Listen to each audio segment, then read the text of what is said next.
Alright guys, I guess I'm back. I'm doing a video, not exactly a podcast. With this COVID-19, we kind of got to slow it down and just do little videos here and there.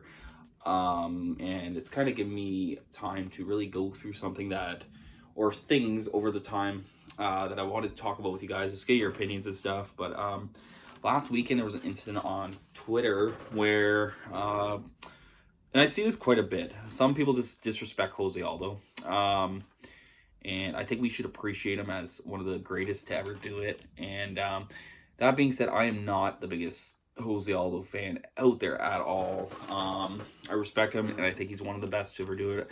I personally say top 5, and I just don't see how it could be argued at this point. But there's that just because Conor came and knocked him out in 13 seconds, people just totally demolished the guy. I did have an argument on Twitter with a girl last week, and she just came up with very stupid answers to why she thought Aldo was, I guess, a terrible fighter and doesn't necessarily deserve the title shot coming up at UFC 250 against Cejudo. And I'm going to break this down for you. Okay. The accomplishments this guy has done is to another level. Like, all-time great. You're talking about even higher than someone like, I'd say, Daniel Cormier. Like, I just put him so high in the pound-for-pound list. There's just not much, like... And people just don't see it the way I see it. It's very saddening because of the Conor stuff. I want you to take this in. His very first loss was in 2005. That was a lightweight bout. It wasn't even a featherweight bout. So he went undefeated that whole time for 10 years before he lost to Conor. He was a lightweight when he lost by submission in the second round. He was 7-1 then. And he went up until that point and fought Conor. If we want to, now next, so it's 10 years undefeated. Not even in his division. Just to start off with the names, who he's beaten over those 10-year period. We're going to start off with Mike Brown, who's another underrated fighter, but he beat Uriah Faber. He was like the guy who Faber just could not beat. And when Faber was on top. And he beat Cub Swanson. Great win at the time. He beat Faber. And what was the best demolishing... Like, if you're going to see a fighter get demolished in a fight, watch Faber versus Aldo at WEC. It's such an inspiring fight. It's just amazing. The leg kicks are just... if that Aldo came back, nowadays, it seems he doesn't like to throw the leg kicks anymore. I don't figure that one out. He would still be probably, pound for pound is what I'm saying. Mark Hominick. I got to give him a shout out because he is from London, Ontario, our hometown. He has adrenaline here. But he is a great fighter, great kickboxer. And then we're going to go to Kenny Florian. Chad Mendes twice. And you got to remember, on his resume now, he beat Chad Mendes twice. Plus, knocked him out in the first round because Mendes was a little blue or green when he first fought him. The first time was kind of like a gimme fight, I'd say. But the second time, definitely, it was like fight of the year. So this guy now has a fight of the year under the belt. So it shows he has a dog in him. He can dig deep. He can get hit. Aldo did not just quit in his prime. Aldo's not a quitter. Another thing, he is hard. He has a champion mentality. Jeremy Stevens. That was after. So now we go to... He's beaten Edgar twice. If you know me, Edgar is my favorite fighter of all time. And he's beaten him twice. And Edgar is a Hall of Famer, former champion, one of the best to ever do it too. That is a huge win on your resume, especially at the time he beat him. Chan Sung Jung, look who's on top right now. Look who might be getting a title shot. Guess who beat him before? Aldo. Ricardo Lamas. This is a big one for me.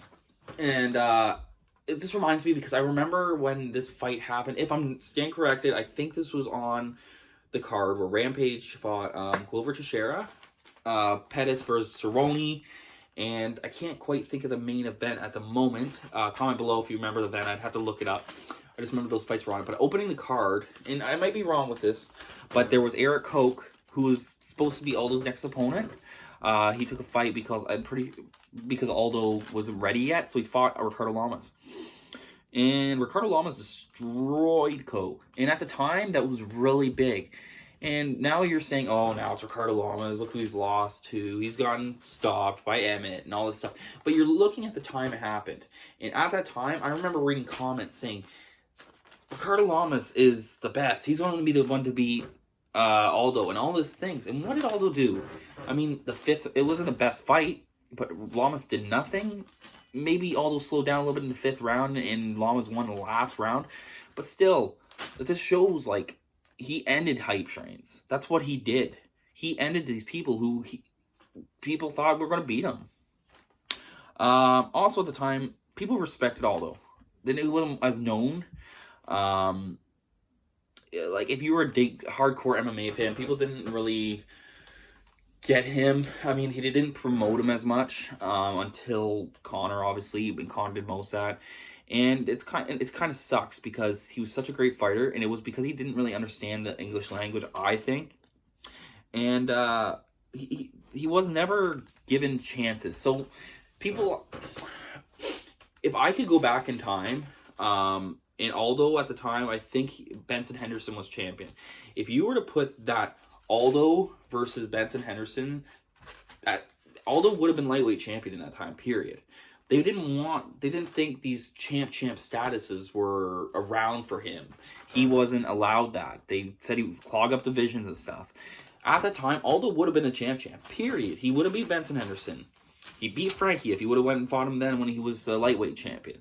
Aldo was champ featherweight, same time Edgar was. So he was champion while all these lightweights were then. He would have taken that lightweight belt, and his career would have extended a lot better. But Dana White said he didn't want to clog up divisions. Obviously, Conor McGregor changed that because it's just how it goes. So he just wasn't given chances like others. But when he did lose, a lot of times people don't realize too, he was ranked #1 pound for pound in the world. It's just a great achievement. Like, this guy has so many achievements, and he's just so disrespected. I do want to talk about how youngest WEC champion, 10 years undefeated, he lost his lightweight debut. Like, that's horrible. He's a 2-time champion. Oh, he also beat Jeremy Stevens and Moicano, who were on tears at that time. He was an interim champion, 7 defenses at featherweight in the UFC, 2 in WEC. The people he beat are now fighting for the belt, like Shang Tsung Jung. Like, come on, man. And why I did this video is because last week I have an argument on Twitter, and she said, well, who is the greatest featherweight of all time? And I hate this conversation, and Joe Rogan says all the time, and it sucks because it's Conor, Jose, and other Conor, Jose, Max Holloway. Max Holloway had a good stretch, but it just wasn't as good.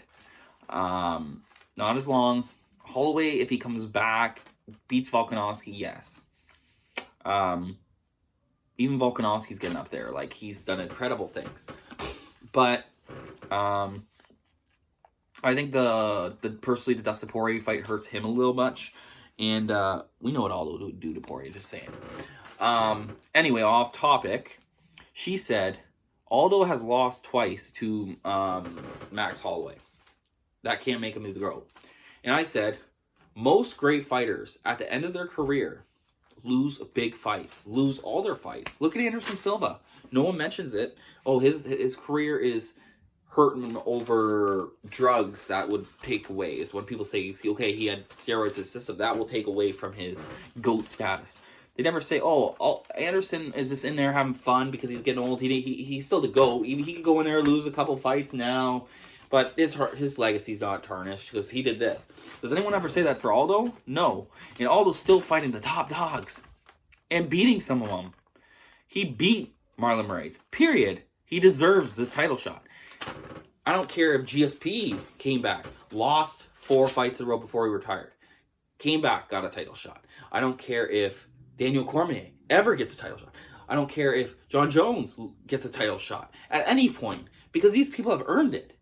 These are great people. I don't care if Demetrius lost 10 in a row. He comes back. The guy deserves it because they were so great. There is levels to, and there's only really 5, let's say 8 fighters you could say that about, and Aldo is at the top of that. And I also get Aldo is 33. Yeah, 33, but he has lost. Or sorry, he has started out when he was 20, maybe in a train before. The guy, age is not just a number with some athletes. He has been in wars. His life's been taxed. He grew up in rough Brazil. He's technically, I would say he's more ready to retire more than ever now. After this fight, if he loses, I guarantee he will retire. He is older. He's an older fighter, and he's definitely not what he was. That is understood. But you got to look at pre-Conor and really take into what he has done and say, yeah, this guy is one of the best to ever do it. And if he goes down, and I'm personally pulling for him to beat Cejudo, how can you say, like, I don't know. It's just it really upset me. It's upset me for a while. Me and Marshall always talked about it. I had to make a list just to say, like, he's 33. Yeah, he's young, but he's been fighting forever, and he's taken shots. He's had wars. He's been 2-time champion. He defended it. That's tiring. Yeah, I just wanted to make a little rant video and just go with it. We have had some more shirts made now. We're just gonna figure a way how to post these bad boys online. I'm sure I can make you. I just don't know how the shipping works right now with the COVID happening. So I will see how that works, and we'll get back to you, and we'll make a post on our Instagram. Please follow our Twitter, our Instagram. Instagram's doing great things. Twitter is growing. Aiden, get on that TikTok. And again, thank you, Jordan. You're doing great with all your editing. It's been slow without this. It's kind of crappy without the UFC, but it's nice that they're playing a lot of the good fights on TV, ESPN and stuff, just to keep us all busy. And again, I like this community. I love this. I love MMA, and I love UFC. I love boxing. And like I said, last thing about a topic I was talking about, all great fighters lose. Roy Jones Jr. lost. I think he's the greatest of all time. There's a small amount that don't go out on good terms with fighters. Mike Tyson, they all get knocked out. All of them you lose. Not all of them are like Floyd Mayweather, but doesn't tarnish what they have done. Jose Aldo is one of the greatest fighters to ever do it. He in a prime versus prime, Max Holloway versus Aldo, I would put $100,000 or more that Aldo would kick his leg out of his body, and he doesn't kick anymore. I just want to say thank you for watching. Sorry if it ranted a little bit. I hope you enjoyed it. Thanks. Bye.